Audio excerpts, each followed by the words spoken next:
Black Star Network is here. Oh, no punches! I'm real revolutionary right now. Support this man, Black Media. He makes sure that our stories are told.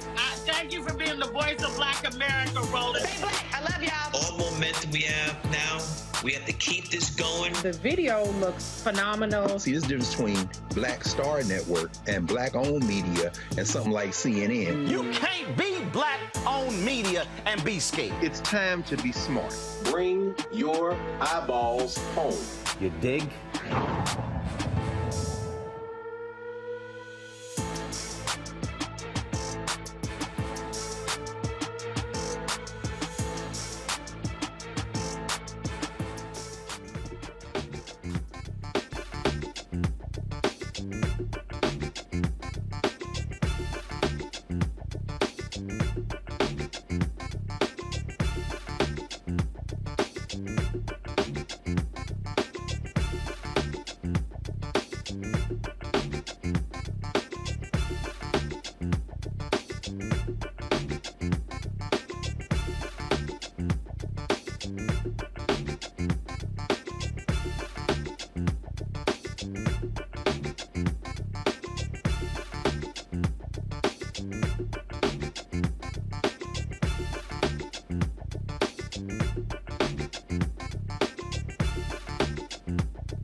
Today is Friday, November 18, 2022. Coming up on Roland Martin Unfiltered, streaming live on the Black Star Network. U.S. Attorney General Merrick Garland announces a special prosecutor or special counsel to oversee the criminal investigations related to Donald Trump. What in the hell? Why? 2 years later? A special counsel? He could have done that a couple years ago. Makes no sense. Congressman Hakeem Jefferies formally announces his historic bid to become the next leader of the Democratic Party, or Democratic House Caucus. A Georgia judge has heard arguments today about whether to allow early weekend voting in Georgia's Senate runoff election. Lawyers for Democrats say Republican Secretary of State Brad Raffensperger changed his interpretation of the law. I'll talk to the executive director of Care and Action about the lawsuit and when they can expect a decision. We'll also talk with Pennsylvania Representative Joanna McClinton. She'll be the first African-American woman elected as the State House Speaker in Pennsylvania.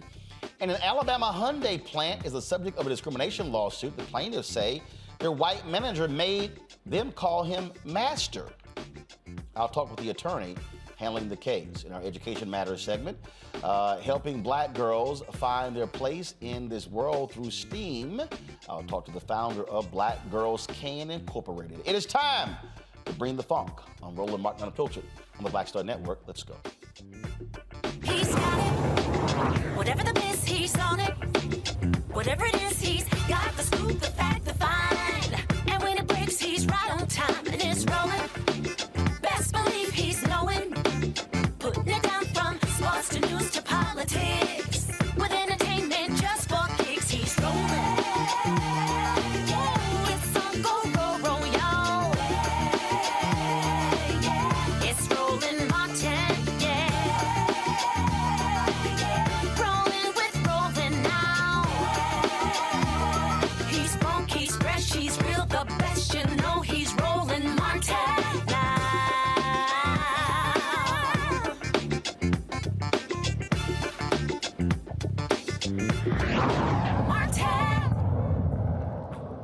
Attorney General Merrick Garland makes a head-scratching decision announcing a special counsel to take over the investigation of Donald Trump because Donald Trump announced he's running for president. That wasn't a shock. I don't understand why Merrick Garland didn't do this when he first took over. Here's his announcement. I'm here today to announce the appointment of a special counsel in connection with two ongoing criminal investigations that have received significant public attention. The first, as described in court filings in the District of Columbia, is the investigation into whether any person or entity unlawfully interfered with the transfer of power following the 2020 presidential election or the certification of the Electoral College vote held on or about January 6, 2021. The second is the ongoing investigation involving classified documents and other presidential records, as well as the possible obstruction of that investigation, referenced and described in court filings in a pending matter in the Southern District of Florida. I'm joined today by Deputy Attorney General Lisa Monaco, U.S. Attorney for the District of Columbia Matthew Graves, and Assistant Attorney General for the Criminal Division Kenneth Polite. Assistant Attorney General for National Security Matthew Olson could not be here. He is currently in Germany representing the department at the G7 Home Affairs and Security Ministerial. U.S. Attorney Graves has been ably leading the investigations into the events leading up to and on January 6. He and dozens of assistant U.S. attorneys and other prosecutors have taken on the monumental task of conducting over 900 prosecutions in defense of our democratic institutions. Criminal Division prosecutors under the able leadership of Assistant Attorney General Polite have played a significant role in those prosecutions. Assistant Attorney General Olson has been ably leading the team responsible for investigating the matter involving classified documents and other presidential records, as well as the possible obstruction of that investigation. All of the career prosecutors assigned to these matters are conducting their work in the best traditions of the Department of Justice. I also want to recognize the efforts of the many FBI agents and other law enforcement personnel who are assigned to these matters. They are working courageously and steadfastly and are serving our nation honorably. I am grateful to them. All right, joining us right now is Damon Hewitt, who leads the Lawyers Committee for Civil Rights Under Law. Damon, why in the hell are we here? I mean, Garland stands there and talks about, you know, we don't want this to look political. Here's the reality. Trump lost to the very man who appointed Merrick Garland. I don't care what you do. I don't care if you appoint a special counsel. It is going to be seen as political by the folk who like Donald Trump. This ain't that hard. And so if you're going to appoint a special counsel, we all knew the man was going to run again. So if you wanted to do a special counsel, you should have done it in February of 2021 as opposed to now, because now we know you're essentially restarting the clock. Robert Mueller, his investigation, special counsel, took 2 years. And so what the hell? Why are we here? Well, look, I'm sitting here in Washington, D.C. This is bizarro world. Things are not what they seem, as they say, or not always what they seem. And so, look, I do believe, Roland, that the Attorney General did this on his own, independently, without the White House's involvement, because he wanted things not to look political. Obviously, it makes it look more political, right? So if you look at the clues, right, he's doing this because he's saying, look, Trump's running. We don't want to make the Biden administration somehow the boogeyman for Trump. So we'll have an independent or special prosecutor, rather. But also, he did this on a Friday, right? A Friday, later in the day, not very top of the morning, right? So that tells you that not that they were trying to bury the news, but they were trying to make it as apolitical as possible. But hey, this is D.C., and this is also people's land of common sense at a time where everything is inherently political. I mean, here's the deal. The critics are going to yell it's politics anyway. They already believe that, Trump believes Trump's nonsense about a witch hunt. The problem is this here. This man has done more stuff and has not been held accountable for it. And this seems as if, guess what? The clock just gets extended even further. Well, look, I know like the common experience that people or perception people have about these types of endeavors, the old independent prosecutors like Whitewater and now the special prosecutor here, is that it can last forever. And I understand why people think that and feel that. I actually hope and pray that the clock isn't being restarted. I actually hope that the work that the Civil Criminal Division did under Kenneth Polite, that the U.S. Attorney's Office did under Matthew Graves, that it actually means something, and that Jack Smith, the lead special prosecutor, and his team don't have to start all over, because that would be an absolute waste of our time. And that would almost guarantee that any charging decisions or resolutions happen closer to the 2024 primaries than they do to the midterms that we just had, right? So that would be a really, really bad thing. It would actually make it more political. So I hope they know what they're doing. I do think they know what they're doing, right? And I hope that it actually works, because we need resolution soon. You know, at the Lawyers Committee, the organization I lead, we've sued Trump, Stone, the Oath Keepers, the Proud Boys, and 24 of their closest alleged co-conspirators. I say alleged, until it's proven. But we know, we believe what happened, right? We sued them for their role in the January 6th insurrection. So here's what we know. You got three legs on the stool, Roland. You got the political process, and we see what the House being lost by Democrats, what's likely to happen now with the Select Committee. You've got the prosecutorial process, which takes all these strange twists and turns, including today. But then you've got both civil liability and the court of public opinion. And so that's what we're focused on. We're focused on making sure that we ensure that there's accountability through liability in the court of law, even if these prosecutions take longer than we thought, or even if they never happen at all. The thing is, you had the Mueller investigation. Bill Barr suppressed that, lied about it. Nothing happened. Mueller did not want to go after Trump. Everybody still falls for this ridiculous memo that was written to the Nixon administration saying you can't prosecute the president. Bullshit. The sign, equal justice under law, sits above the Supreme Court. But the reality is, what this seems like is, yeah, if you're a rich white man, it's not equal justice under law. There's a separate rule of law for you. And what bothers me the most are all these people, oh, well, you know, if we prosecute Trump, people are going to be pissed off. Yeah, But that shouldn't be the point.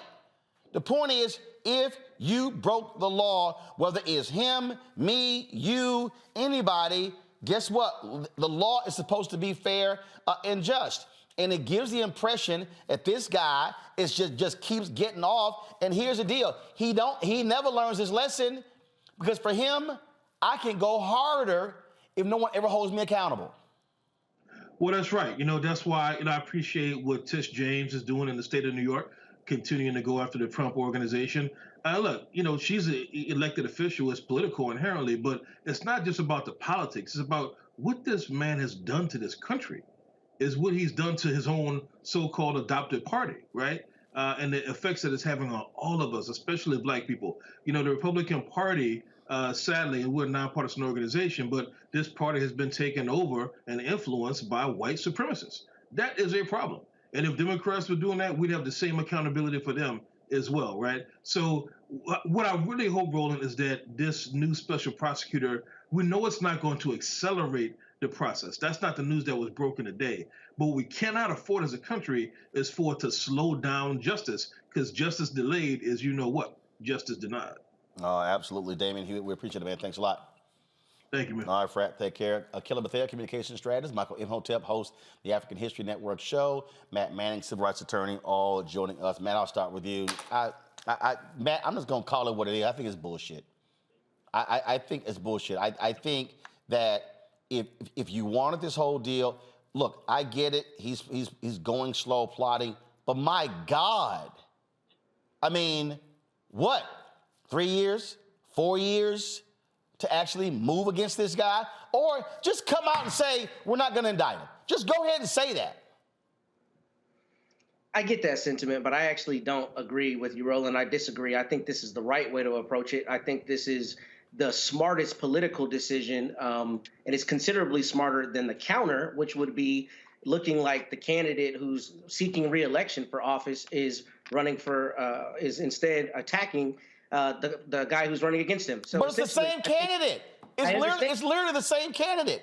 The critics are going to say this is Biden's Department of Justice. Well, that's why they have a separate special prosecutor who used to lead the public integrity unit. That's the thing that's so important to me about this. But who picks the special counsel? That's immaterial. The fact is, if he makes a decision that they don't like, they have to go to Congress to override his decision. I think this is the right decision. I used to manage the DA's office, and I used to advise the DA, and I would have told him if there were an analogous situation that this is exactly what he needs to do. Otherwise, it's completely messy. There's no reason to do it. And the fact that he's now running for office, I think this is the right time to do it, because he was a private citizen before. We could speculate that he was running for president, but he hadn't run for president yet. And now that he's running for president, I think they're doing both the politically expedient thing, but also the smartest thing in separating themselves as much as possible. But here's the other problem, Roland.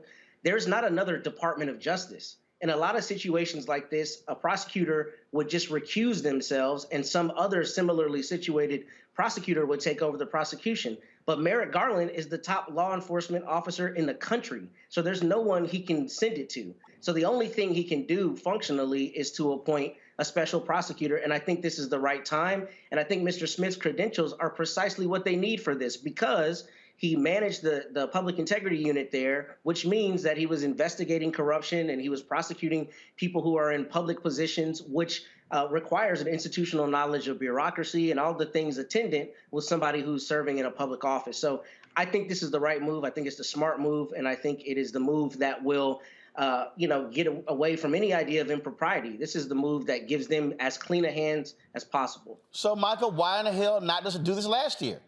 Why not come out of the gate, announce a special counsel, hey, here's the whole deal? Because you're going to get ripped. Trump has already said, I ain't cooperating with nobody, which is no shock. Well, number one, I agree with Matthew. Number two, I watched the broadcast. I watched the press conference live today. I've been following all the analysis since then.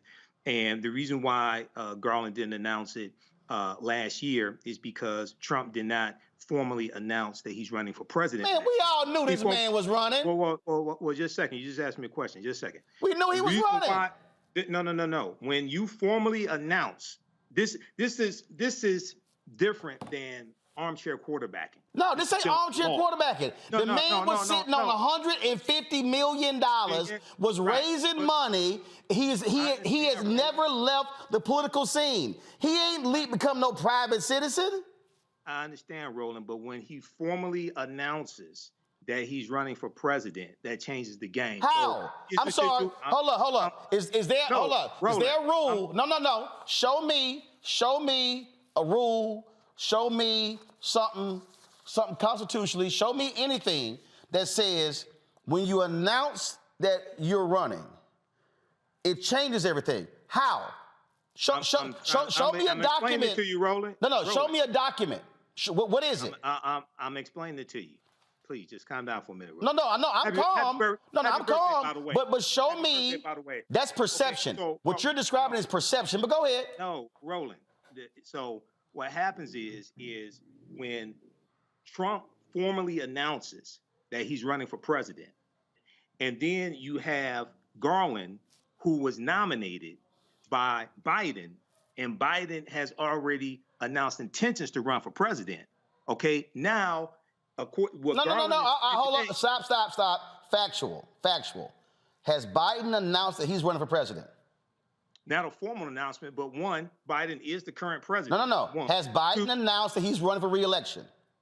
He's announced his intentions to run. Well, hell, Trump announced his intentions for the last year and a half. But, no. But Trump has made a formal announcement now, and Trump would be the target of the investigation. And? Not Biden. I'm explaining it to you. Okay? Am I correct so far, Matt? Yes. Did the Department of Justice, hold on, you in Michigan? Did the Department of Justice, did they actually launch an investigation into the Republican who was running for governor of Michigan? The Department of Justice, Dana Nessel, she launched an investigation into the guy who was running for Attorney General, State's Attorney General. Okay. No. Those are guys running for Republican governor of Michigan. But go ahead. See, my whole point is there are other examples of politicians who are running for office. But that ain't running for president. They're not running for president. Roland, that's not running for president. Show me the rule. Show me the rule where it says if somebody running for president can't be the target of a DOJ investigation. Is there a rule somewhere? Let me finish my thought first, Roland. Is yes or no? Interrupted me.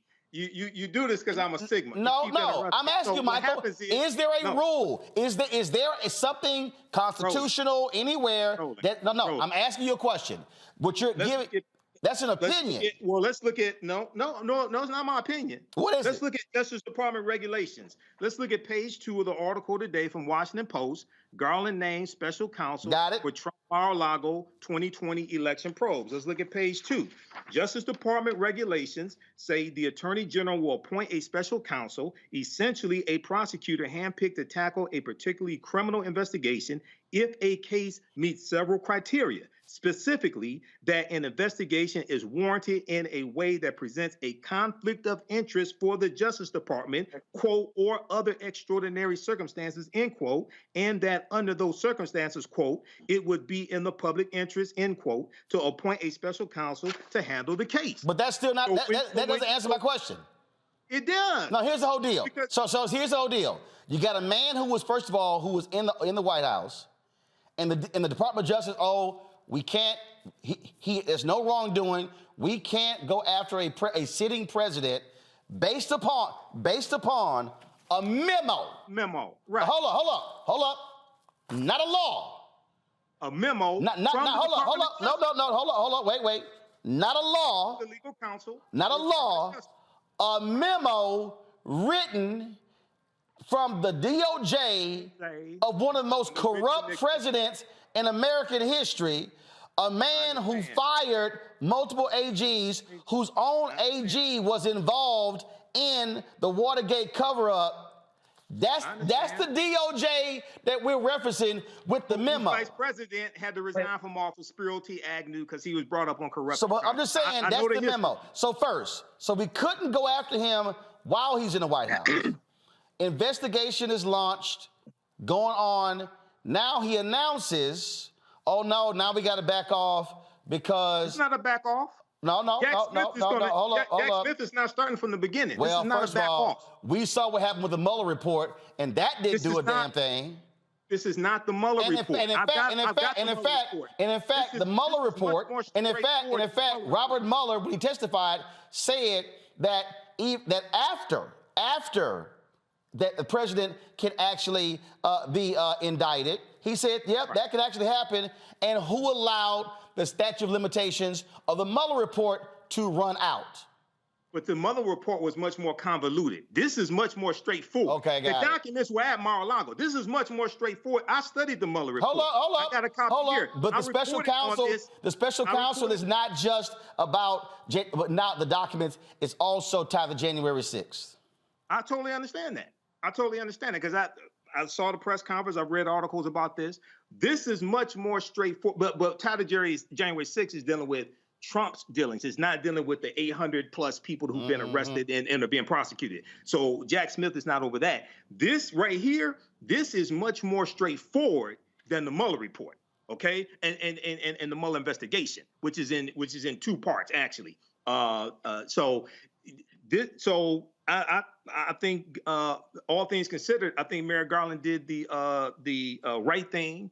And this is not going to be 2 years. This investigation that Jack Smith is going to do, he's basically going to pick up with the investigation that they've already done.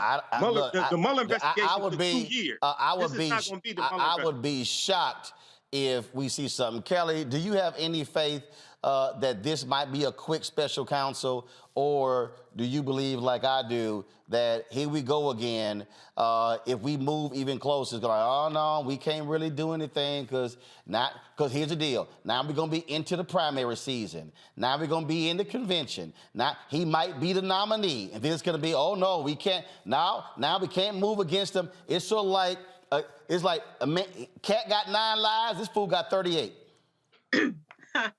I think that, in a sense, I understand your frustration, Roland, because it's not necessarily coming from a point of cynicism. It's coming from a point of proof that the DOJ hasn't really been doing much with all of this stuff that the Trump administration has done in the past 5-6 years, especially Trump himself.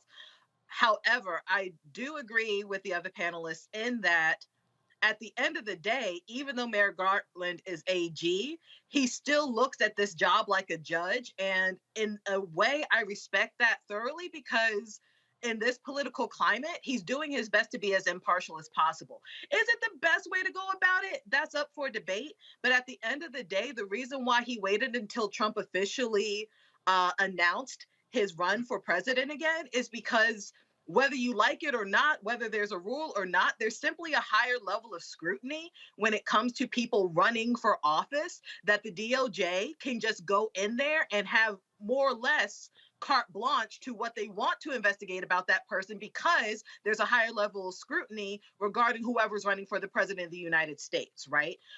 Before Trump officially announced, even though it wouldn't have mattered much, but he probably could have sued DOJ for harassment or collusion or whatever. It would have been BS, but he would have had more of a claim. He sues everybody. Can I finish? He sues everybody. That's not what I'm saying. Everybody. The man agreed. Donald Trump agreed that. Hold on. Donald Trump agreed to testify for the January 6th committee. And hell, he then sued him. I understand what you're saying. Yes, he can sue anybody and everybody, but the DOJ isn't just everybody. And at the end of the day, Merrick Garland is trying to restore some sense of integrity and dignity to that office. And it is difficult when you have somebody like Trump around, but he's doing his best. Now, will this special prosecutor actually do something? Maybe, maybe not. But I understand the steps in which Garland took, because at the end of the day, there is no precedent for it. Like you were mentioning a memo and everything. Yeah, there's no precedent for it because it's unprecedented.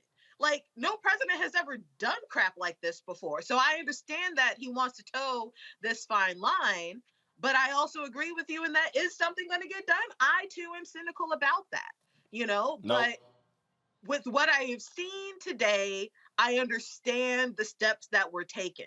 Do I think something is going to come out of those steps? Not necessarily, based off of the little bit of precedent that we got from the last couple years of the DOJ having basically everything and the kitchen sink and not doing anything. We literally watched this DOJ slow walk what took place on January 6th. We're sitting here watching the January 6th committee, and they're like, wow, that's information we need to get from the committee. What the hell y'all been doing?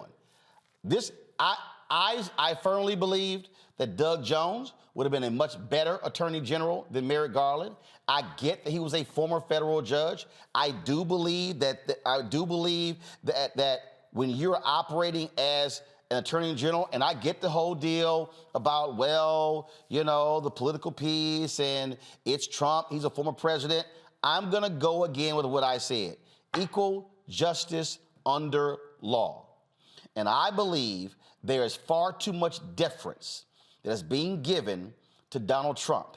I believe that there are people who are scared. Oh my goodness, what's gonna happen if we indict Trump? Well, what's gonna happen if you don't? Because here's a fact, and it's a fact. There are people who said in 2015, he got no shot. I was one of the folks. He ain't got a shot. And what happened? He gets a nomination. He ain't got a shot to beat Hillary Clinton. And he did. And then ran roughshod over the law and the DOJ, no accountability, gets impeached in the House, Republicans staying with him in the Senate, doesn't get convicted. Twice. He continues. Congress tries to get his taxes. It goes all the way to the Supreme Court. They rule. He sues again. He's suing the January 6th committee. His entire strategy is, I'm going to litigate to completely slow everything down so I'm never held accountable. And what I'm saying here, I fundamentally believe we need a much more aggressive attorney general, because when you let someone like him have 38 lives and 40 lives, he doesn't learn his lesson. Because the reality is, he's never been held accountable. He started his career as a racist and simply paid a fine with HUD and the discrimination happening there. An example. So this whole notion that Merrick Garland is trying to restore trust in the DOJ, for me, trust is to actually hold somebody accountable. And I just simply don't believe that Donald Trump will ever be held accountable for his actions. And he will continue. And let me say it again to everybody who's watching right now. They are already planning their massive takeover if he wins in 2024. And the plans that they have are so sick and demented that it will make his 4 years look like Disneyland compared to what they actually want to do. If you keep letting somebody keep getting away with it, it is going to come back and bite you, and it is going to hurt.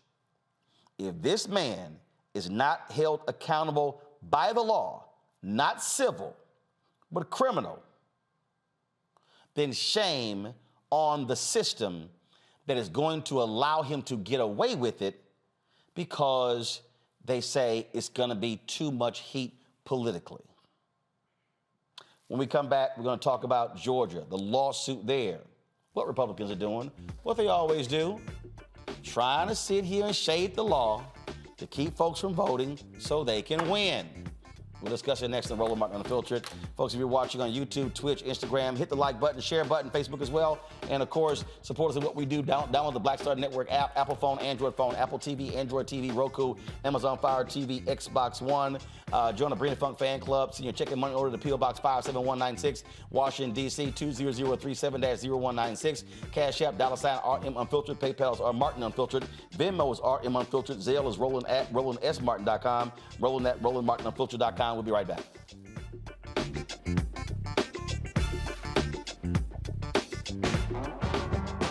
Don't wait till November 8th. We can vote today, y'all. Early vote started this week. We're on Savannah State University's campus. We will be dorm storming today, giving out treats for everyone. We hope to see everyone at the polls when it comes to November. If you believe we got power, let them know. Make some noise. Put a fist up. I need to see a fist in the air because we got power. Come on, you put it up. Go get your shirt. We're out here in the streets of Savannah, Georgia. James, do not forget to go vote. I got you. If we vote the right people in, we can make a change. We can get these resources in our community. I am a woman, and it is important that we have the say-so of what we want to do with our bodies. We're concentrating on entrepreneurism, providing young people with resources and training that they need in order to change their trajectories. We want Black down. Democracy is on the ballot. Voting rights is on the ballot. Voting suppression is on the ballot. I am most passionate about those three combined because they all impact each other. Savannah is my home. I care about my community, and I care about representation in my community.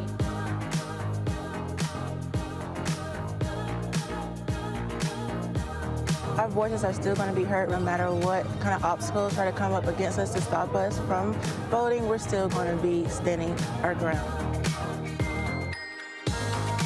I see the effort that's being made to keep our communities from voting.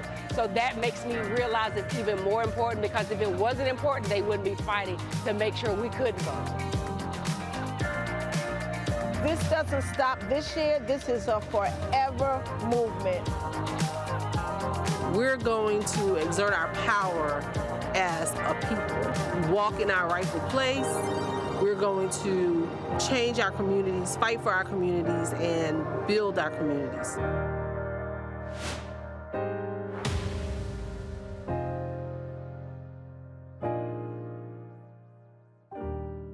I'm Bill Duke. This is Diala Riddle, and you're watching Roland Martin Unfiltered. Stay woke.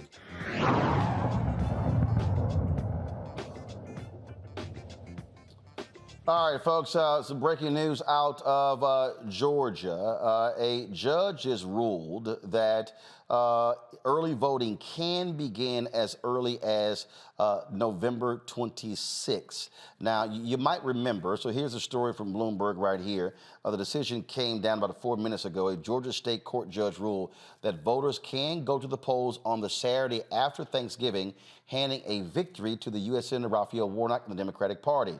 The ruling on Friday came after a hearing in Atlanta on a last-minute lawsuit by Warnock, who faces Herschel Walker. Attorneys for Warnock argued that Secretary of State Brad Raffensperger was misreading the state's new election law and asked Fulton County Superior Court Judge Thomas Cox to immediately enjoin the ban on voting on the only allowable Saturday before the election. Foreclosing voting opportunities has always been considered irreparable harm, said Attorney Uzoma Nkwanta. Now, so here's the deal, folks. Remember, 2020, let's go back to 2020. Y'all remember? There were 2 months. There were 2 months of early voting. 2 months of a runoff, okay? Much longer period of time.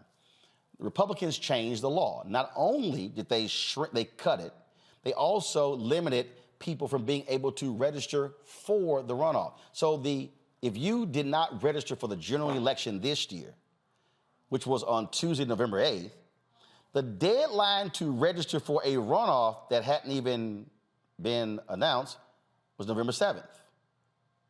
Yeah, that was all by design, because they ran the numbers and saw how many people, especially black people, registered to vote during the runoff for Warnock and Ossoff in 2020.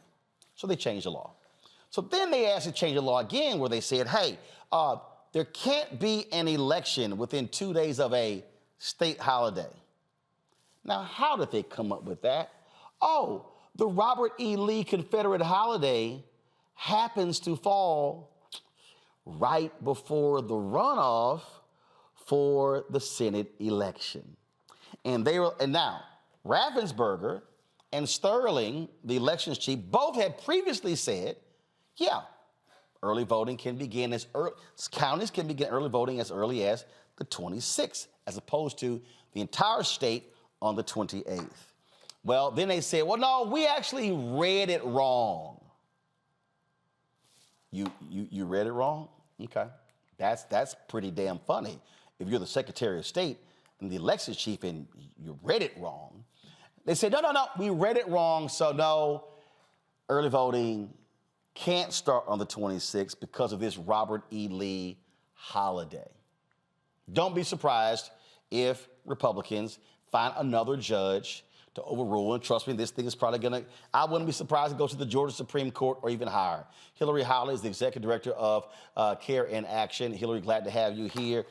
Again, for the people who don't understand, these are the types of things Republicans do, because here's what they're afraid of.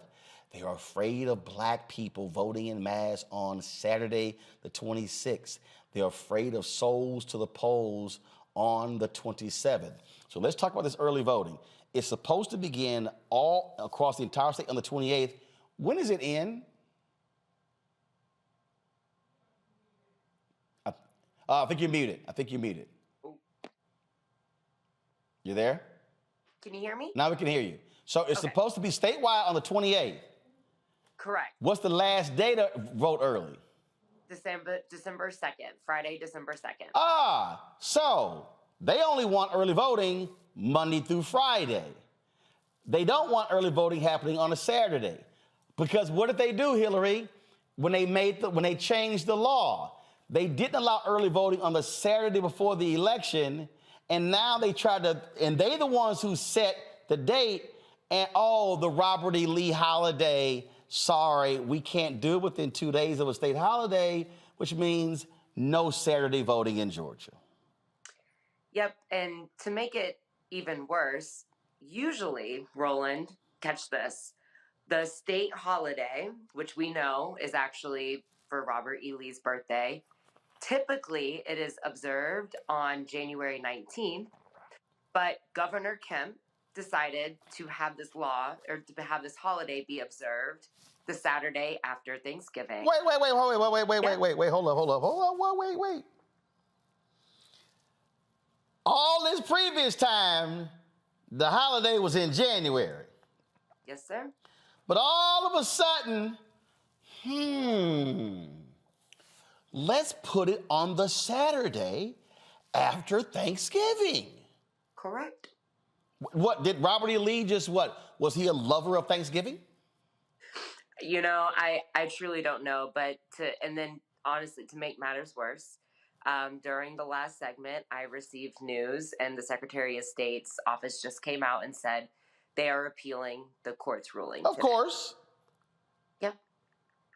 So we had already had Fulton County and DeKalb County announced, yay, we're going to do Saturday voting, and now they're having to retract because we're expecting the appeal to come down before everyone goes to sleep tonight. So that is the state of Georgia. And, you know, when you were wrapping up your last segment, I was really appreciative of what you were saying, because what I need people to know is our democracy is still under attack. There's this whole narrative that, because Democrats were able to survive and, you know, we had historic midterms for Democrats in the first 75 years since, you know, JFK was elected. We are over celebrating. We still need to be vigilant, right? The reason why we did not retain control of the House is because of gerrymandering. That could have been prevented by the Freedom to Vote John Lewis Act. What we're dealing with in Georgia right now with the runoff, that possibly could have been prevented by the passing of the Freedom to Vote John Lewis's Right Act. So we really need Warnock to keep his seat now more than ever, Because to your point earlier, you best believe we see McCarthy coming out saying their priority is investigating Hunter Biden, investigating the president. I can guarantee you that there is probably a drafted bill somewhere floating around the Capitol in these right-wing spaces of how to further attack our democracy. So I got some tweets I want to show you. So this is Gabriel Sterling responding to David Axelrod, who blasted this decision 3 days ago. And let me put the screen. So this is, you're going to get a kick out of this one. So Sterling goes, David, the law says no Saturday voting following a Thursday or Friday state holiday. Thanksgiving is the reason for no Saturday voting. Please correct your tweet. It was passed years ago, so county workers had their holiday and the real world problem of getting poll workers then. He then says, now here's the problem with that, Holly. You were there in 2020, right? What wasn't there? Nope. Wasn't there an election in November of 2020? Correct. And people were allowed to vote on Saturday. And there's an election in 2020, but the runoff for the November elections was actually January 5th. Mm-hmm. Right? Yep. So when he goes, this was passed years ago, so county workers had their holiday. No, actually, that's BS, because it was the Republicans who switched. They cut the number of days between the general election and the runoff. We literally just had it 2 years ago. Correct. So if the runoff had not been touched, the runoff for this year would have been on, let me just check my calendar, that first Tuesday in January. Wow, the runoff would have been on January 3rd. Guess what? 2 days after a holiday. So that would have not conflicted with anything, but no, they purposely did not want a 2-month runoff because they did not want to give Democrats a head start. So they literally, so you can't convince me if they weren't looking at the map going, if we put it on this date, we can use this holiday as the excuse where we not have Saturday voting. So now we're only forced to have Monday through Friday early voting. Yep. And you know what's interesting? So when I was there when SB 202 was drafted, and I've been reminding of folks how this all happened. We win Georgia on January 5th. There's an insurrection on January 6th. After the insurrection, when things settled down, some Georgia organizers were like, okay, we can go to sleep. A few days later, during the early time of Georgia's legislative session, so this is like late January 2021, there were over 35 anti-voting bills filed all over the state legislature. And the day before, so then a couple weeks goes by, and SB 202 was a 2-page bill. We went to sleep that night knowing that SB 202 was going to be heard in a committee around 10 a.m. the next day. So we all wake up and we get to the committee hearing, and what do we learn?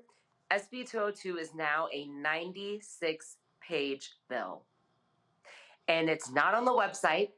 You have to physically be at the Capitol. So we literally had pro-voting, like voting rights lobbyists, taking pictures of the substitute bill, making sure that the elected officials on the committee had copies of it, because they were literally showing up to the committee hearing thinking they were going to see a 2-page bill. No voting rights lawyers had the time to overlook this bill before the committee hearing. And in the drafts, Roland, there's certain provisions around the runoff. When you go back to the time changes, you'll see how in some moments they include runoff, other times they remove runoff, and then they finally, in the final bill that was signed that same night. So we go to sleep one night, wake up, it's 96-page bill. They then added the word runoff to this new shortened time period in the holiday rule. And then that night, it's signed by Brian Kemp.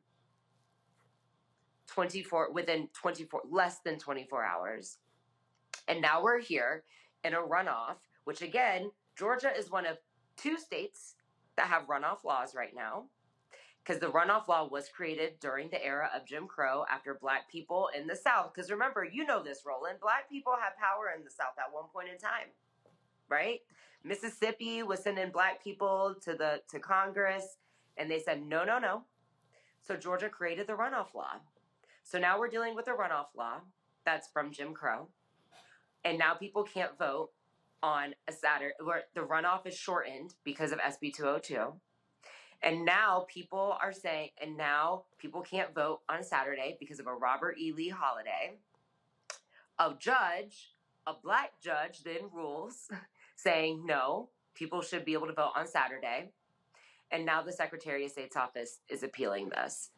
This is Jim Crow, and this is another argument as to why we have got to send Warnock to the U.S. Senate so we can do something about voting, because to your point, they're going to do everything they can to either get Trump or DeSantis into that White House and take the Senate along with them.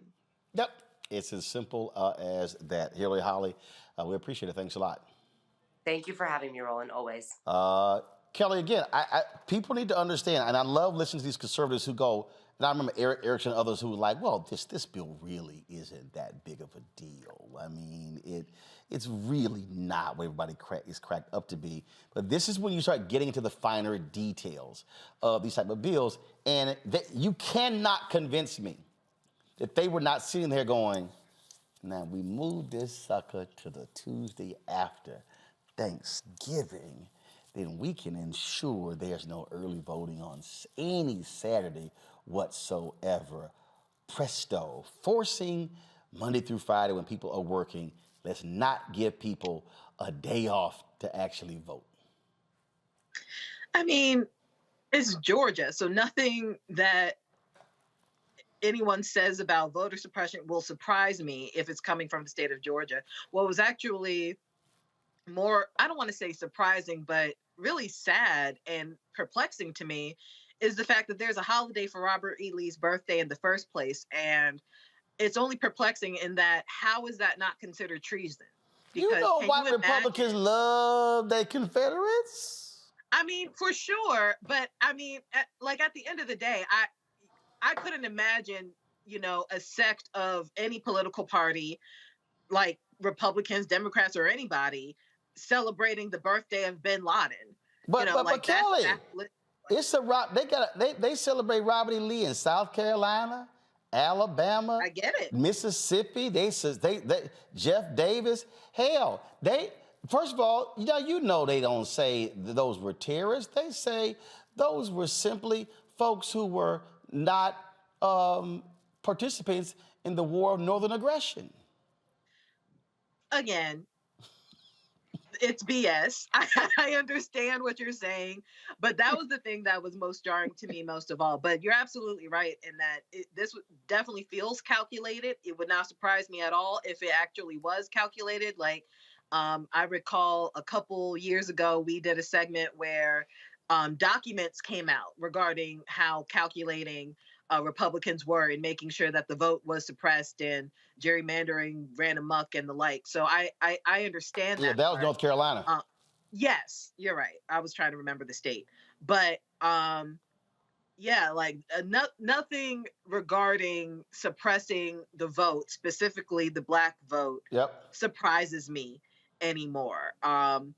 The Robert E. Lee thing was just kind of like the icing on the cake. Well, especially moving it from January to November. You know what? Exactly. I was going to talk to her about another subject, but actually, I think where she actually has experience with this. Pennsylvania Representative Joanna McClinton will be the first African-American woman elected as Speaker of the House there in Pennsylvania. She right now is the leader of the Pennsylvania Democratic Party, and they have taken control of the House there. Representative McClinton, first of all, congratulations. And you have experience with this.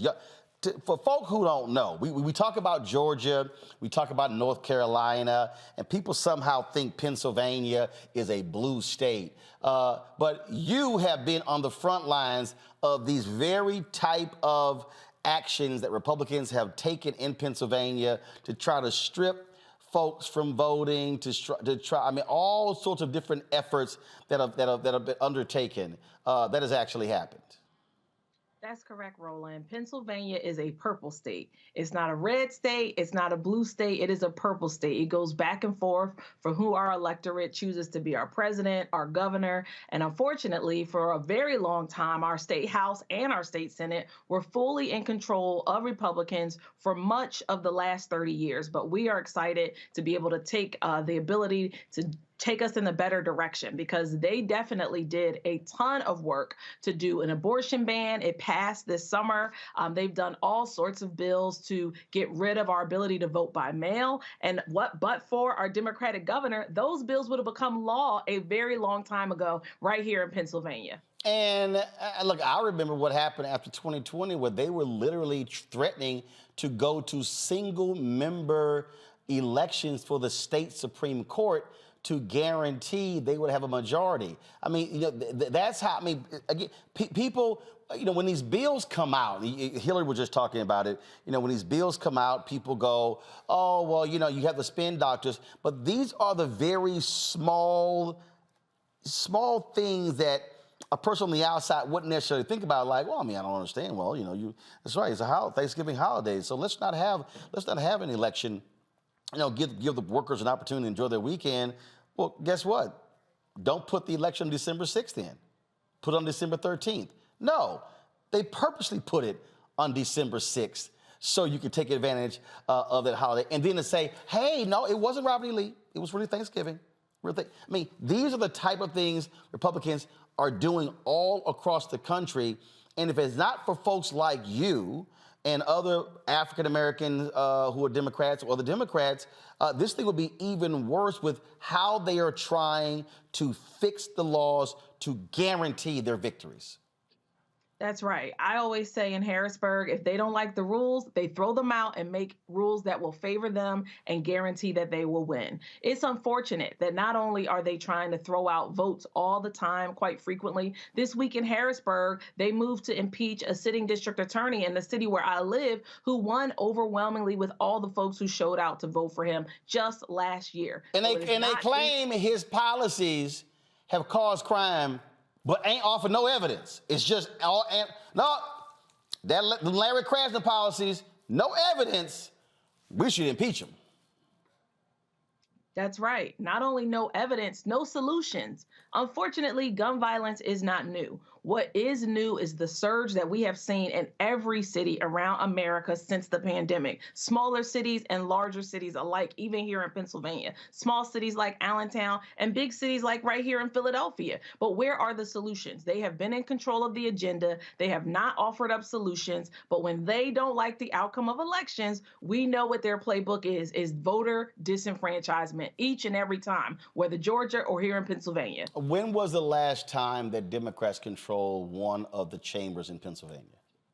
2007 to 2010 in the House. And in the Senate, it goes all the way back to the very early 90s. So 2010, Democrats lose control of the House. That's correct. And then what happens after 2010? The census, gerrymandering. Yes. Maps that favor Republicans. And every even year, our margin gets smaller and smaller and smaller. Where when I came into the House in 2015, we were down to 82 to their 121. Wow. Well, and this is why, and I'll ask you this last question, and this is the thing that I keep telling my people all the time, why we can't ignore state rep and state senators.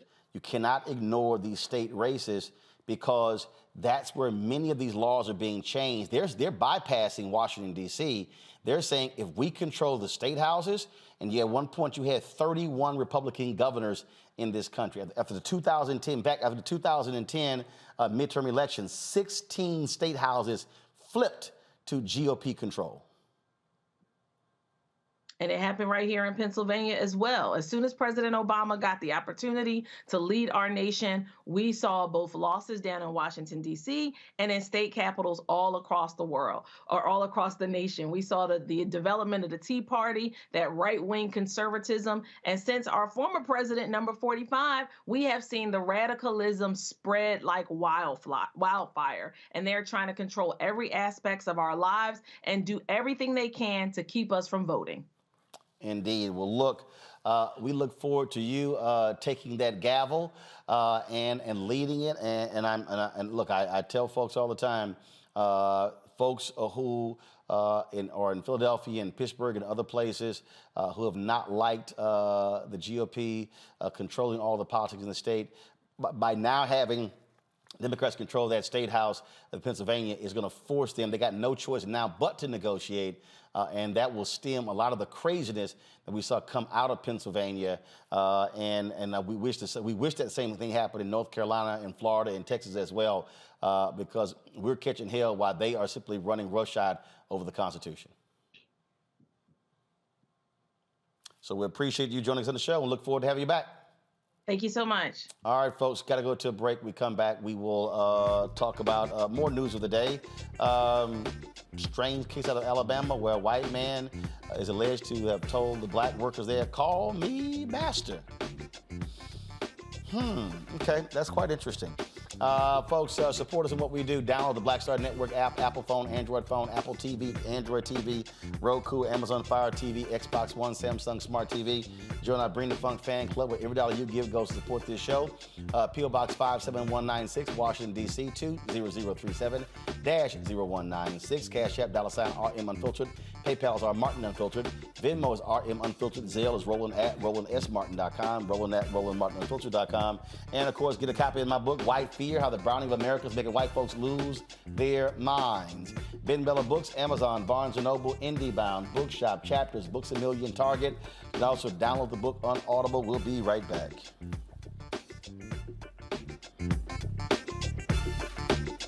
Next on the Black Table with me, Greg Carr, we welcome the Black Star Network's very own Roland Martin, who joins us to talk about his new book, White Fear: How the Browning of America is Making White Folks Lose Their Minds.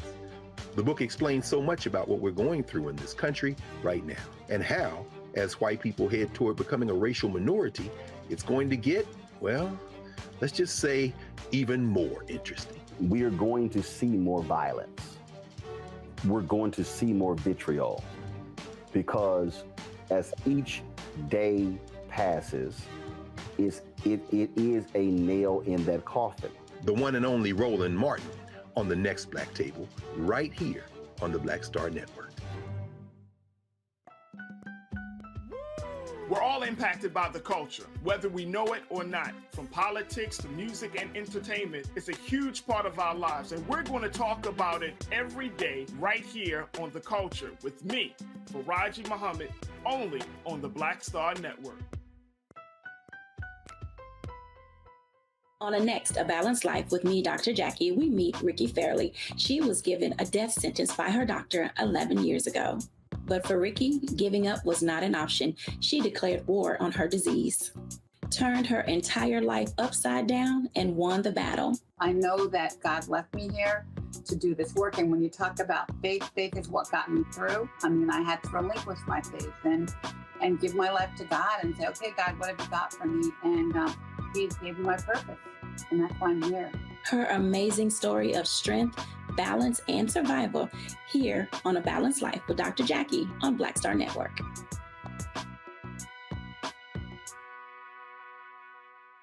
Hey, I'm Amber Stevens-West. Yo, what up, y'all? This is Jay Ellis, and you're watching Roland Martin Unfiltered.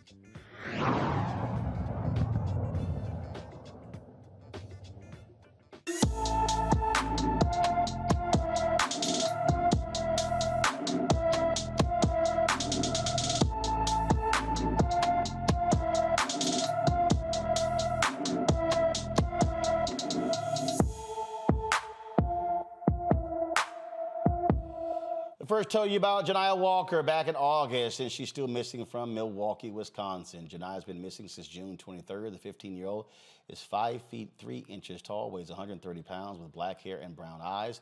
Janiah's mother says the teen suffers from depression and PTSD. Anyone with information about Janiah Walker should call the Milwaukee Police Department at 414-933-4444, 414-933-4444.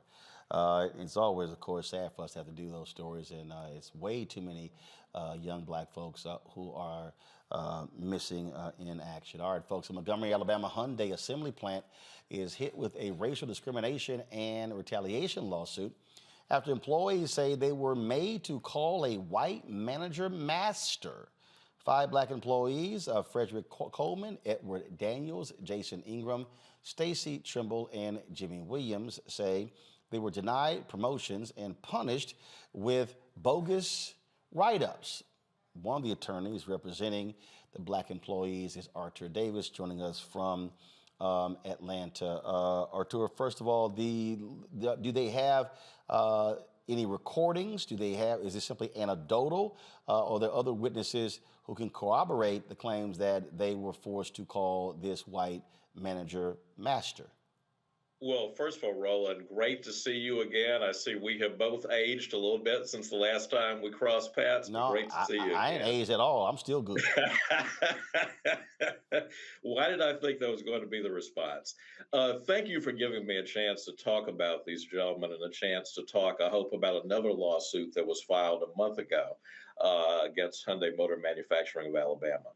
These gentlemen and my client, Yvette Gilkey-Shuford, who filed a lawsuit a month ago, have a very similar story. This is a company where virtually all of the hard work on the floor, the building of cars, the assembly of cars, is done by African Americans. But there is an incredibly hard glass ceiling in place at this Hyundai plant in Montgomery. African Americans are allowed to make it to the level of team leader and group leader, but the more the position pays, the more power the position has, the fewer African Americans you see in place. And yes, the narrative about a group of 30 black men being told that Master Swan wants to see you, the master wants to talk to you, that's incredibly insensitive. And that is astonishing that that happened in 2020. But candidly, that's not the biggest part of this lawsuit. The biggest part of this lawsuit is that this company has built a culture of punishing and retaliating against people who are brave enough to stand up and complain. Most of the gentlemen in this lawsuit at some point have made complaints of discrimination against Hyundai's Montgomery plant. Most of them have taken steps to fight discrimination at this plant.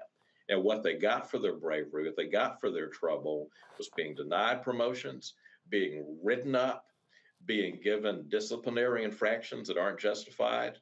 One of them recently, Jimmy Williams, had a serious physical injury. When Jimmy came back to work, he was demoted from his position. Anyone watching this podcast who's ever worked in an HR department knows you can't do that. You can't demote somebody who's coming back off an injury. Hyundai knows better than that. They've never done that.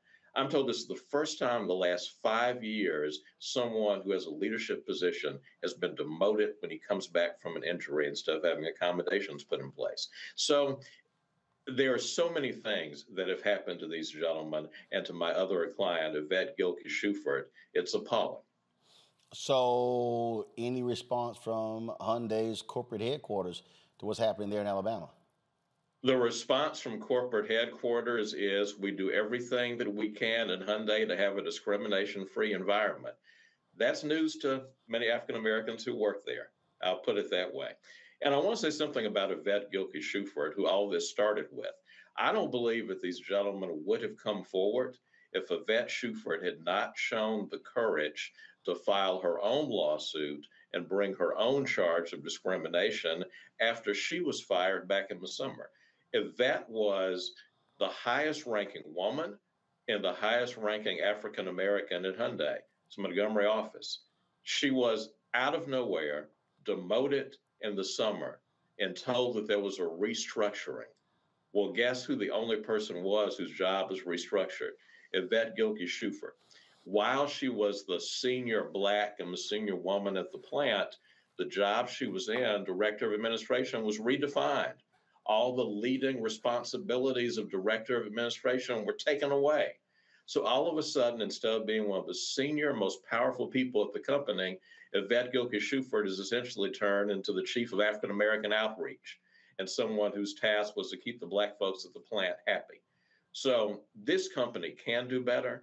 You know, and many people in your audience know about all the allegations against Hyundai, the child labor issues, the various practices that are going on that are under investigation by multiple government agencies. This is a company that needs to take a hard look in the mirror. They need to realize that when there's this much smoke, there's got to be fire, and it's happening across multiple federal standards. It's happening in multiple aspects of the operations of this company. Have y'all pulled any of the research to show what's Hyundai's market share of African American buyers? We have not, but I'll tell you, I'd be very interested in knowing that question. I do know this much. They certainly aggressively market to upper income African Americans, and they aggressively market to a lot of affluent Black folks who are out there.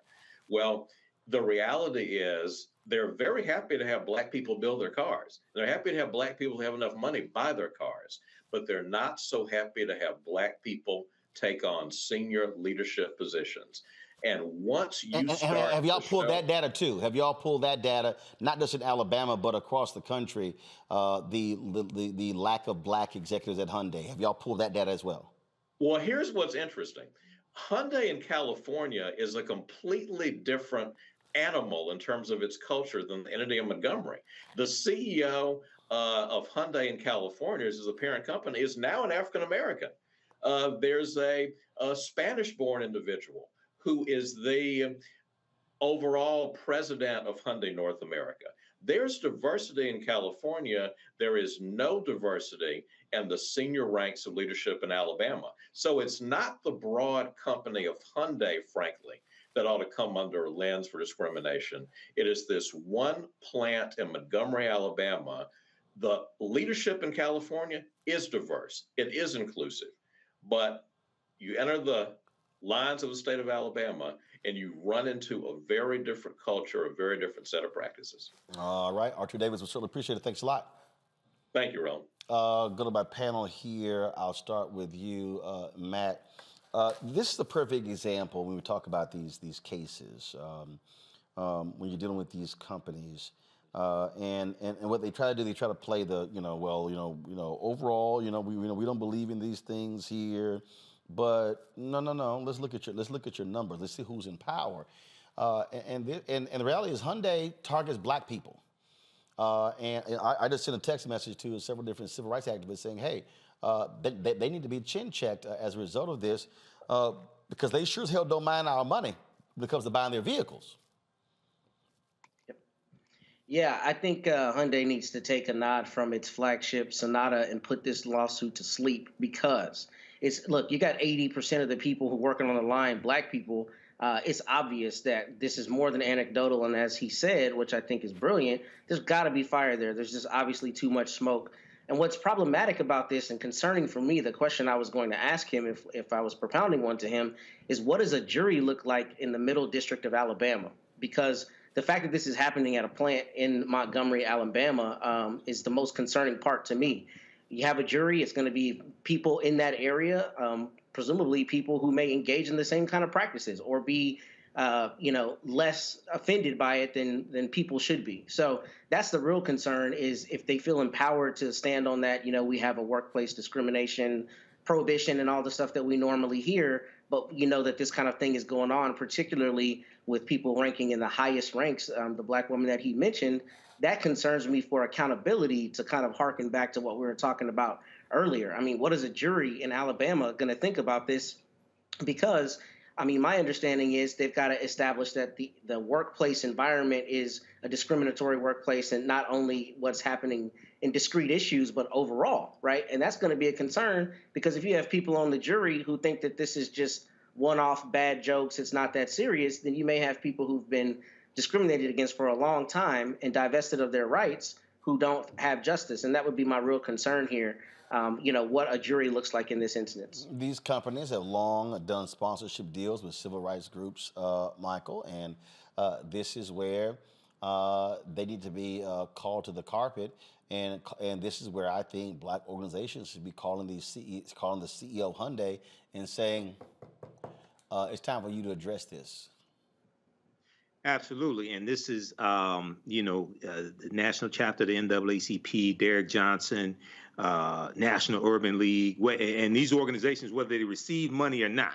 Okay. But I think some of them did receive money from Hyundai, but whether national civil rights organizations, whether they received money or not, this is an example of systemic racism when we look at these businesses, when we look at these corporations. And yes, they should come out and demand a response from the CEO. But the other question I would have is, how many complaints before this one did this particular manager have?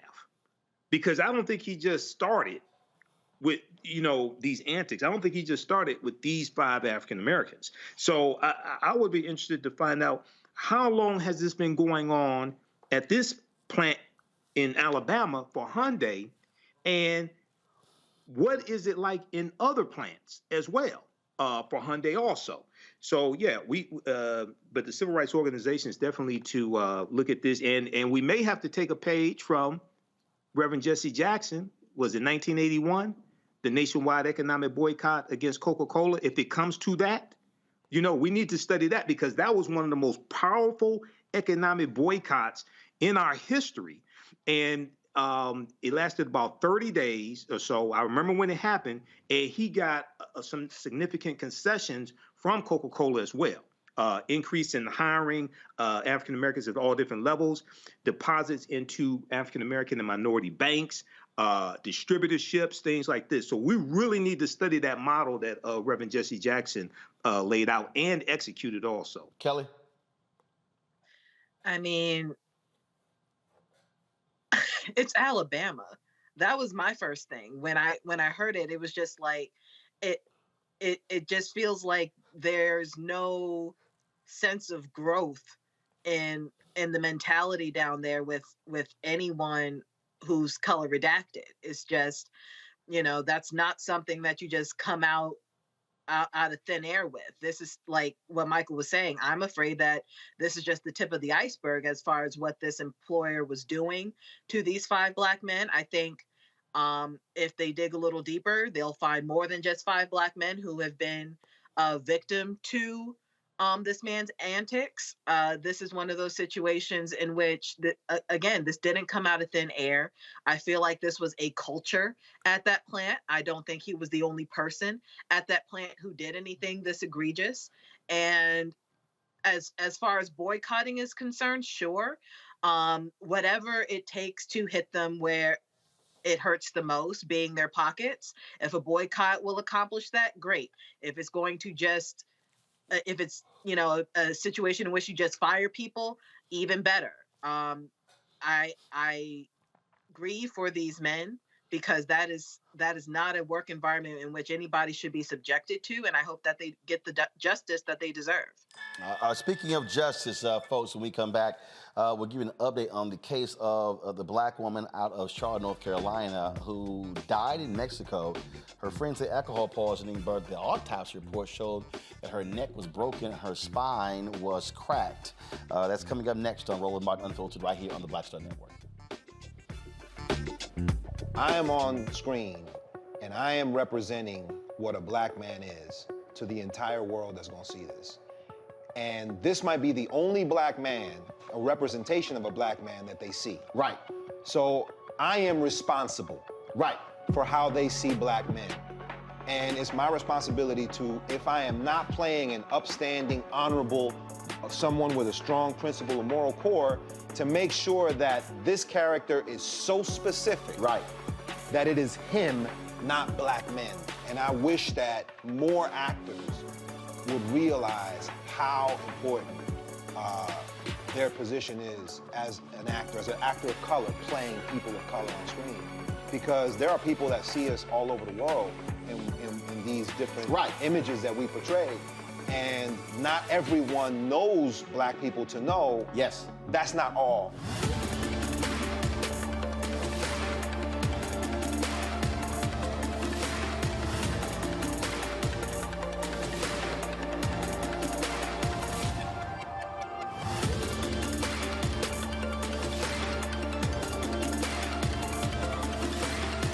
Next on the Black Table with me, Greg Carr, we welcome the Black Star Network's very own Roland Martin, who joins us to talk about his new book, White Fear, How the Browning of America is Making White Folks Lose Their Minds.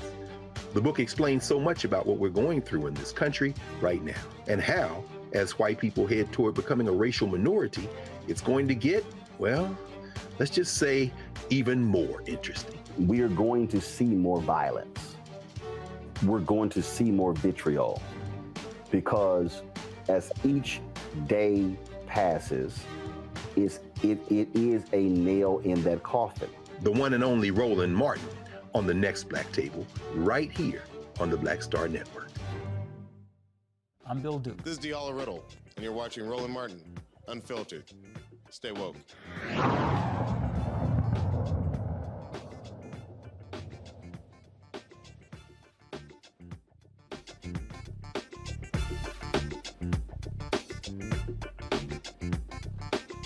Folks, the FBI field office in Charlotte, North Carolina, they have opened an investigation into the death of a black woman who traveled to Mexico with friends. Her friends came home alive. She did not. We discussed this story just the other day. Shanquella Robinson, she again went to Mexico with some friends, and her friends say she died of alcohol poisoning. When they called Shanquella's mother, they said it was alcohol poisoning. Yet in the autopsy done on her, there was no mention of alcohol poisoning. In fact, the autopsy showed that she actually had a broken neck and a cracked spine. The video that we showed you was a video that was taken that her mother believes was shot while they were there on vacation. You see Shanquella being viciously beaten by another woman, as several people, including a couple of gentlemen, stand there and literally watch it and record it. Don't intervene. And you hear one of them saying, she needs to fight back. She's not even fighting back. It is an ugly, ugly video here. No idea what has happened. According to one of the, this is the USA Today story on here, where in this particular story, actually I'm gonna do this, I'm gonna pull up another story, because there was a particular story where it showed that the individuals who were involved, they actually, names have not been released, but they actually have, two of them have disconnected their phones as a result of what took place here. And so we've been following these stories to understand what's been going on. But again, FBI officials are working with Mexican officials to figure out what happened to Shanquella Robinson in Cabo San Lucas on or about October 29th. And so it is, again, just a really, really sad story here. And again, as I said, the autopsy showed severe spinal cord injury and luxation, and this is the story right here out of the folks in North Carolina. First of all, she was a 2019 graduate of Winston-Salem State University. She also was a children's hair braider, operated a women's boutique business, and her family have also, they actually started a GoFundMe page to pay for her funeral expenses as well. And then let's see, that GoFundMe has already, well, actually, the GoFundMe has already raised $119,368. Their goal is $125,000. It is very strange when you think of this case, Kelly, to hear, my goodness, traveling there with friends, they come home alive, she doesn't. And now they have essentially all gone silent, and they've told multiple stories about what took place. I was thoroughly disgusted when I first heard this story because it just goes to show you that your enemies can be closer than you think. And that is not to victim blame whatsoever, but it is clear that these were not her friends. And the fact that they had the audacity to leave the country without her. And from what I read, one of them actually dropped off her luggage at her parents' house. Damn. And you know, gave the story about the alcohol poisoning. But the fact that they went there to grieve with them, knowing what actually happened, whatever that is, they know exactly what happened, and yet they still not only lied, but grieved with the family. Like that is just beyond sickening to me. It is absolutely disgusting and vile. I grieve with this woman's family. It is not anything that anybody should ever experience. The murder, what it appears to be, of a loved one whose life was cut so short by people who were so close to her. I don't have anything much else after that. It's just hard to imagine. Michael, the Mexican officials are leading the investigation, and really the only reason there's an investigation because there was massive outcry from the family and social media when that video dropped. Yeah, you know, the video has gone viral. There have been a number of articles written about this. We posted an article at the African History Network Facebook fan page about this as well. It's gotten a huge response, a huge outpouring of sympathy as well as disgust for what allegedly has happened to Shanquella. When we look at the article from ABC News, also ABC News obtained the autopsy report and death certificate. And in addition to what you stated, Roland, listing the cause of death as, quote, severe spinal cord injury and atlas luxation, it goes on to say with no mention of alcohol. As well. So Shanquella's mother was on Good Morning America this morning. She was interviewed, and she said that she talked to the different people who were on the trip with her, and they're all giving her a different explanation of what happened to Shanquella, what transpired as well. So this is, you know, hopefully the truth comes out and we get justice. And at the same time, I don't have all the facts. But if brothers are standing around looking at two black women fighting or one black woman beating the hell out of another one, and you just stand there and do nothing, you're a punk-ass Negro. Let me just leave it right there. Matt, again, what part of the issue you have here, this takes place outside the United States. And so now you're dealing with another foreign government. And so the FBI is sort of limited in terms of what they're able to do, even though she's an American citizen. Yeah, that's correct, and that's what I was concerned about at first. But as I was awaiting, you know, you coming to me, I thought there might be something there for a conspiracy charge if they're able to find that they intended to do this when they traveled to Mexico. The amount of evidence that people have in phones and digital devices these days is just insane. So if the FBI gets a search warrant for her phone, for their phones of the people that hurt her while she was there in Mexico, I mean, it may very well be that they determined that there was a conspiracy to harm her when they took her to Mexico. And hopefully that'll give the FBI jurisdiction, because the concern for me is the Mexican authorities, investigating this. Obviously, I don't have all the evidence, but we know that there are sometimes a lot of irregularities and, frankly, corruption as it relates to Mexican government and investigations. So hopefully the FBI is able to find a legal means by which they can hold them accountable and go through the wheels of justice and make sure that there's justice for this young woman. Indeed. All right, folks. New York Congressman Hakeem Jefferies has formally announced he will run for a House Minority Leader on the Democratic side if Jeffries gets the position. he would be the first African American to lead a party in Congress. Jefferies promised his colleagues that he would empower, protect, and expand their ranks. House Speaker Nancy Pelosi, Leader Steny Hoyer, and House Majority Whip Jim Clyburn all backed Jefferies as the Democratic leadership, pushing that the new leaders expected to succeed Pelosi, Hoyer, and Clyburn on Jefferies. Massachusetts Representative Catherine Clark and California Representative Pete Aguilar. The House Democrats leadership election will be on November 30th. Folks, a Florida federal judge blocked part of the Stop Woke Act endorsed and signed into law by Republican Governor Ron DeSantis.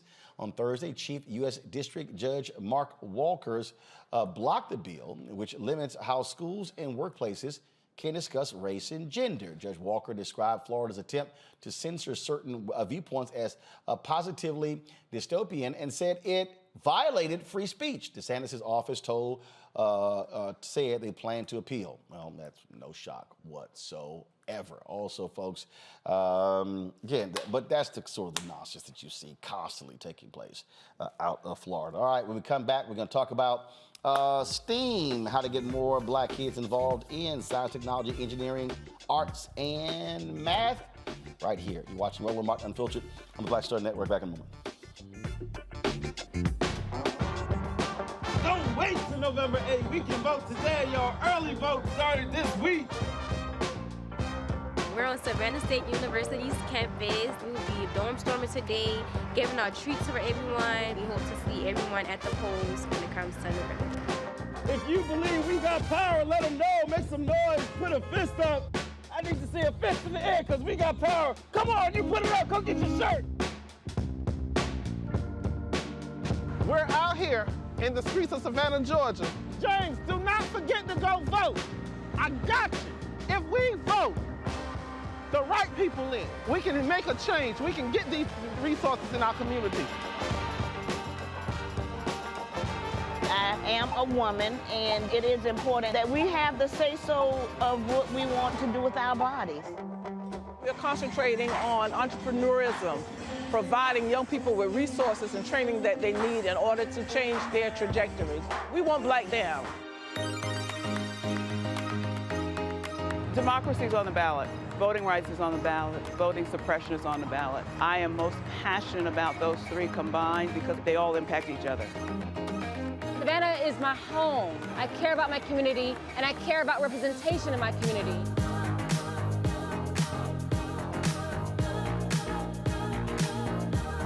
Our voices are still going to be heard no matter what kind of obstacles try to come up against us to stop us from voting. We're still going to be standing our ground. See the effort that's being made to keep our communities from voting. So that makes me realize it's even more important, because if it wasn't important, they wouldn't be fighting to make sure we could vote. This doesn't stop this year. This is a forever movement. We're going to exert our power as a people, walk in our rightful place. We're going to change our communities, fight for our communities, and build our communities.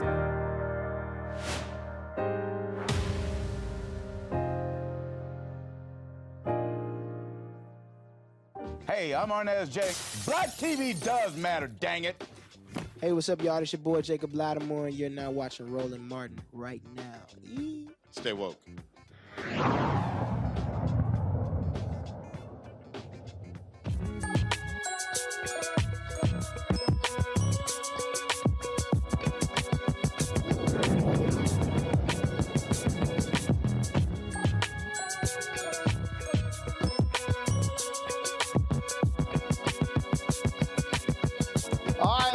More than 700 elementary-age children have been arrested, according to the latest data from the U.S. Department of Education's Office of Civil Rights. Black and disabled children make up 50% of all arrests at elementary schools. Federal law requires schools to have a plan known as an individualized education plan to deal with students with disabilities and behavioral needs. However, in minority and lower-income schools, data shows police were more likely to handle discipline than teaching staff. The U.S. Department of Education issued new guidance on school discipline in July, requiring school officials to evaluate a student with disabilities before disciplining them. Folks, in North Carolina, the University of North Carolina System Board of Governors, they have fined one of the nation's more popular HBCUs for its success. On Thursday, North Carolina A&T State University was penalized nearly $2 million for enrolling 6% more out-of-state students than the allotted 35% out-of-state enrollment cap. North Carolina A&T must forfeit the funds to the University of North Carolina's need-based financial aid program. Only 2 of the 24 board members, Joel Ford and Michael Milford, voted against the motion to penalize the HBCU. Ford made the statement at the board meeting, "I can't punish a historically minority-serving institution for being successful. We have out-of-state students who want to attend one of our institutions because of its history, ability to make good and deliver on a promise to deliver high-quality education." The chairman of the board's Budget and Finance Committee promised to look into changing this particular policy. Folks, gaining opportunities in science, technology, engineering, mathematics, and the arts are essential to help build growth in the Black community. However, barriers in the fields have held Black women out of most science and tech-related areas. Black women make up 18% of entry-level jobs in tech companies, to 30% for white women and 35% for men. A nonprofit group is helping to bridge the gap and change this narrative. Black Girls Can Incorporate, creating an organization for girls and young women ages 13 to 24 to embark on an immersive hands-on STEAM curriculum. Kanisha Dennis is the founder and executive director of Black Girls Can. She joins us from Washington, D.C. All right, so you started this when? This was started in May of 2015. And what has been the result? How have you been able to have an impact on the industry in the last 7 years? Absolutely, and thank you so much for having me. So we have been working towards our 7,000 students mark. So we have reached 7,000 students to date in the New York City area and the DMV area. We have a goal of reaching 50,000 girls by 2025 by providing them enrichment programs in STEAM. And so we're on the way there, but our big goal is by 2030, we'll have 1 million girls fostered in STEAM education and enrichment programs. And again, so much focus has been on STEM as opposed to STEAM. By throwing the arts in there, many people say that that is crucial to helping students develop both sides of their brain when it comes to education. Absolutely. At Black Girls Can, we really foster the full wellness of a student. So it's beyond academics, and we know how powerful arts is to education. So every component to our program actually has an arts stimulation part of it. And that's to ensure that they're going beyond the academics to really build their curiosity in these industries. And STEAM is most important for what we look at when you're going after college applications. They're always asking you, what outside of these academics are you interested? What do you desire to do outside of that? How's that character building and self-esteem development being built? So we have programs like acting as well as dancing, and then some arts, visual art therapy workshops as well. That really stimulates the mind to allow them to think in other ways. Is there a particular part of the country that is that your program is more attractive to than others? So what is the so when you break it down, where are your people coming from? Yeah, absolutely. So right now we are in the New York City area as well as the DMV area. Specifically for New York City, the Bronx is actually the most in need when it comes to the STEAM gap. And so we focus on areas that are most in need. Our program does not really require you to have a strong academic standing, or you need to be in high consideration from a guidance counselor or a teacher, because we know that some of those students get left out if you don't provide those opportunities. So we focus on areas that are most in need. And when we look at the DMV area, DC is really the most in need for this STEAM gap as well. And we still continue to usher in other outside and neighboring cities, but we focus in where it's most in need because they need the impact the most. All right, question from our panel. Kelly, you first.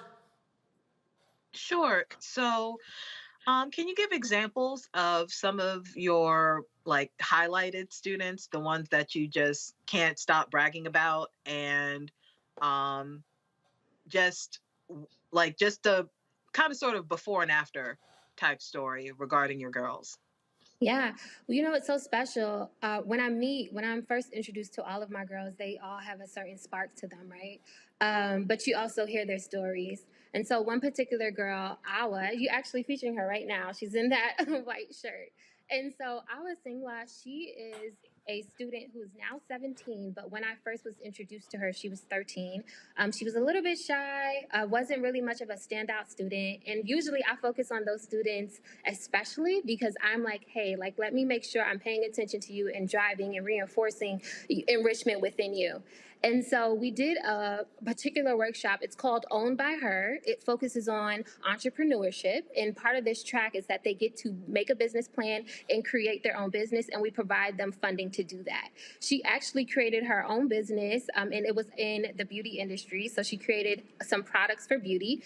And now Awa actually has her own business as a hairstylist. And so she has a booth at a shop in the Bronx, New York, and she's killing it while going to school full time and also being a full-time entrepreneur. So she's kind of making it all happen. So that's a special story that sticks with me, and she credits Black Girls Can for being the reason to ignite curiosity and entrepreneurship in her career. Cool. Matt? I love this program. I think it's amazing and obviously very worthwhile. And I especially love the ambition in the numbers that you plan to reach in 2025 and in 2030, I think. So what does expansion look like for you, and how do we help facilitate that? And the second part of that question is, have you had an opportunity to partner with other Black nonprofits and businesses that are serving the STEAM space? Because obviously it looks like that would be a really great cross-pollination. Absolutely. So to answer your first question, we're heads down in scaling the organization right now. So if you go to our website, www.blackgirlscaninc.org, you actually can request an opportunity to start a chapter in your area. And so right now we're just in the Northeast region, but eventually we want to have chapters across the U.S. And that's how we kind of see scale taking place, to really start chapters in different areas throughout the U.S.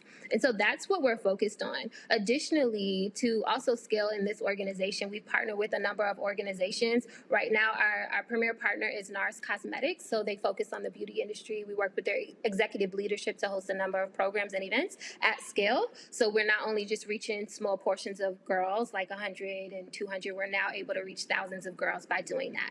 We partnered with Microsoft as well. In addition to that, we've held a number of partnerships with PAL, Police Athletic League, to really be able to scale our programming. And then outside of that, when we talk about what it looks like to partner with Black-owned organizations, every piece of this work is Black women-led or Black-owned. And so our latest partnership is with an organization that works in the New York City area that helps Black youth on homelessness and poverty. And so we're able to work with them to reach out to Concourse House, is one of the organizations, and really be able to provide wellness outside of academics and the arts. This is more for making sure they have safety in the home. So we, again, touch all the life cycles of a student. Michael? All right. Well, thanks, Kenesha, for coming on and sharing this information with us. This is a fantastic program. I know you said you've been in existence since, if I heard correctly, May 2016? Was it 2016? Yeah, Okay. 2015. Okay. 2015. Okay. So what are those who graduate from high school, who are in your program and graduate from high school, what are some of the careers in the STEAM fields that they end up majoring in? Any success stories you can share with, one or two success stories you can share with us about that also? Absolutely. I can talk about the NARS Cosmetic program that we currently have running with NARS Cosmetics and their executive leadership. So this means their CEO down to their full C-suite and VP's leadership were a part of a mentorship program with Black Girls Can, where we embarked on a 3-month-long mentorship program with our girls that were both college aged and so job ready. And through that program, we were able to hire one of the girls. Her name is Nellie Gushin, and we were able to hire her, and she now sits as a coordinator in the Department of Beauty Communications and Tech for NARS Cosmetics. So that's just an example of what happens when you get exposure, what happens when you get mentorship, and the ability to be able to place our girls is a desire of hours for any program that we are doing. So that's just one example I can quickly think of. Okay. All right, then. Well, look, first of all, good luck with it. If people want more information, where can they go to get it?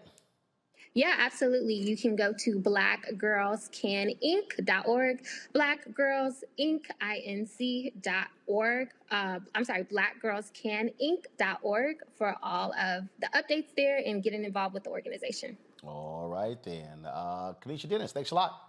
Thank you so much. It was a pleasure. All right, folks, that is it for us. Michael, Matt, Kelly, we sure appreciate it. Thank you so very much, folks. Thank you for joining us. We, of course, been a quite the busy week. I was in Las Vegas yesterday for a cannabis conference, and we'll be letting you know about some things that we're going to be focused on in terms of looking at and advocating for more African-American inclusion in this particular space, multi-billion-dollar, and like other industries, we've been totally shut out, or for the most part shut out. So we'll be talking about that. And don't forget, if you want to support us in what we do, download the Black Star Network app. Available on all platforms, folks. Apple phone, Android phone, Apple TV, Android TV, Roku, Amazon Fire TV, Xbox One, Samsung Smart TV. You can also join our Bring the Funk fan club. Your dollars make it possible for us to do what we do. Send your check and money orders to P.O. Box 57196, Washington, D.C. 20037-0196. Cash App, $RM Unfiltered. PayPal is R Martin Unfiltered. Venmo is RM Unfiltered. Zelle is Roland at RolandSMartin.com, Roland at RolandMartinUnfiltered.com. And be sure to get a copy of my book, White Fear, How the Browning of America is Making White Folks Lose Their Minds. Ben Bella Books, Amazon, Barnes & Noble, IndieBound, Bookshop, Chapters, Books A Million, Target. Download it from Audible. Also, order through your favorite black bookstore. Folks, we always end the show every Friday. Of course, showing you the names of people who have given to our show as donors. We thank them for their support. We appreciate all the work that they have done. Trust me, every dollar matters. We have people who have given us as little as $1, as much as $30,000. We thank all of the people who have given to us to make it possible for us to do what we do. I'll see y'all on Monday. Have a great weekend. Holla!